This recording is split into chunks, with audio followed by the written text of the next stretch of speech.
Ang mabuting balita ng Panginoon ayon kay San Marcos. Patuloy sa iyo, Panginoon.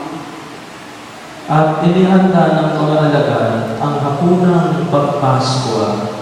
Samantalang sila'y kumakain, lumampot ng tinapay si Jesus, at matapos magpasalamat sa Diyos, ay kanyang pinaghati-hati at ibinigay sa mga alagad.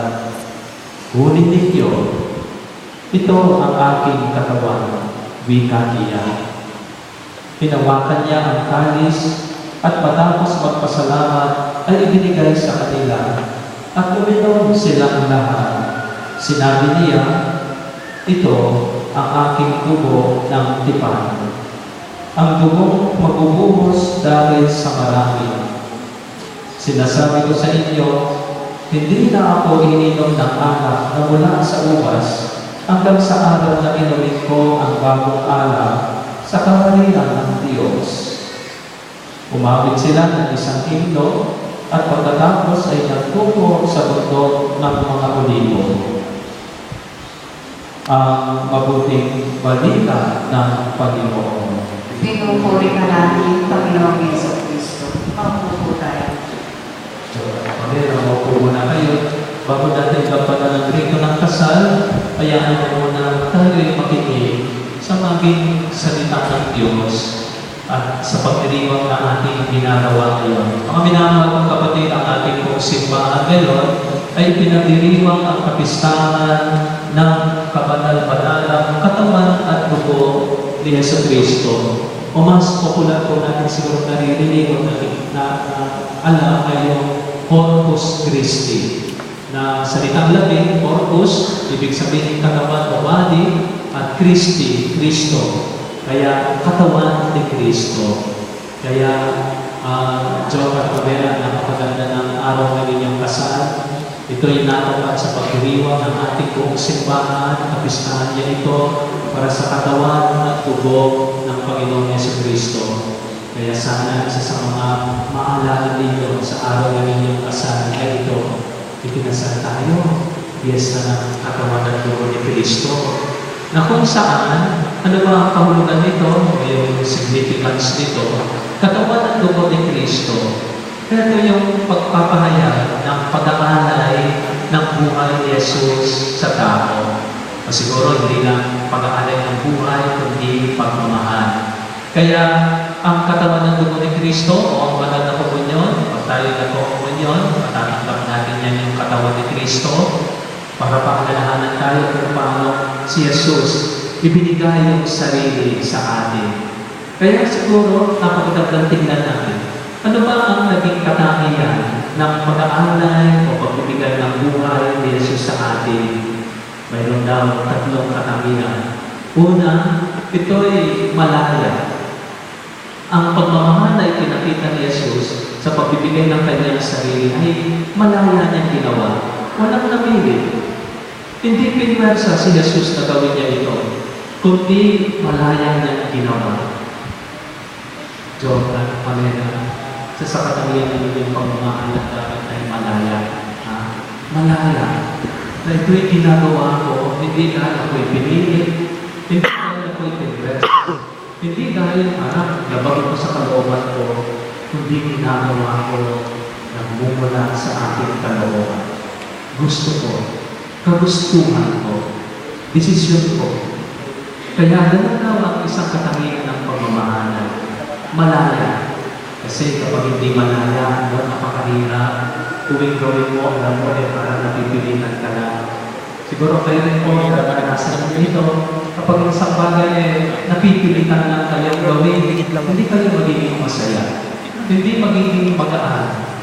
Pipigit lang ako. Malayang pinili, malayang gawin, talagang magaan sa kalooban. Si Jesus, yung pag-aalala niya ng buhay, ay hindi siya parang pinili naman. O kaya dahil kailangan tagapin ko mga pangyayari. Kundi ang gustuhan ni Jesus na ialay ang buhay niya. Kaya kapag kayo ay nagpapamunyon at sinasabi ng pare, katawan ni Kristo, ibinibigay niya ang kanyang sarili, alalahanin ninyo, ibinibigay ng buo ni Jesus ang sarili niya.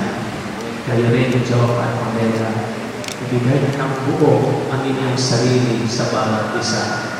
Pangalawa, ang katangian ng pagmamahal ng pag-aalay ni Jesus sa kanyang sarili ay hindi lamang malaya, kundi tapat.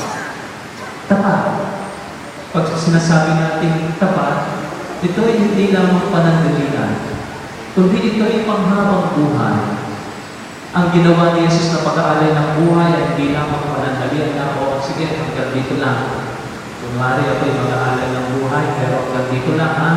Hindi, kundi pang magpakailanman ang pag-aalay ng buhay ni Jesus.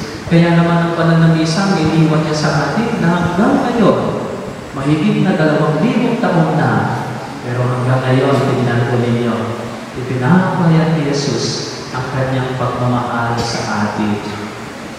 Joe at Pamela, ganoon din sana pangalawang katangian ng pagmamahal tapat sa bawat isa. Ibig sabihin, walang parang expiration din. Ay, mamahalin mo lang ng asawa mo after 10 years. Pagkatapos na bahala na siya, iiwalayan mo na. Hindi. Kundi ang pagmamahalan ay panghabang buhay, magpasawalang hanggan, forever and ever. Amen. Kaya tapat na pagmamahalan ang ibibigay mo sa iyong minamahal, yun ay inilalarawan mo si Jesus. Kaya, Joe, Pamela, maging tapat kayo sa pagmamahalan ito. At sana itong katapatan ito, kahit na ano mga pagsubok na darating sa buhay ninyo, tandaan ninyo, magiging tapat ako sa aking asawa. Magiging tapat ako sa aking asawa. At ang pinakahuli, nakatangian ng pagmamahal na matutunayan natin sa pag-aalay ng buhay ni Jesus sa kanyang katawan at dugo ay ang may bunga. Magbunga. Nagkaroon ng bunga ang pagmamahal ng Diyos. Ang pag-aalay niya ng buhay, ito tayo ngayon sa pananampalataya. Kayo rin, ang inyong pagmamahala ay sana magbunga ng kabutihan ng gawa sa bawat isa. Huwag mo mangalin ang masama sa bawat isa o sa kanila. Kundi ang pagmamahala ninyo ay magkakaroon ng bunga ng kabutihan, bunga ng pananampalataya sa Diyos. Joe at Pamela, sana itong makita namin katangian sa inyong ngayong pagpapahayag ng pagmamahalan sa harapan ng Diyos. Na ang pagmamahalan ninyo ay maging malaya.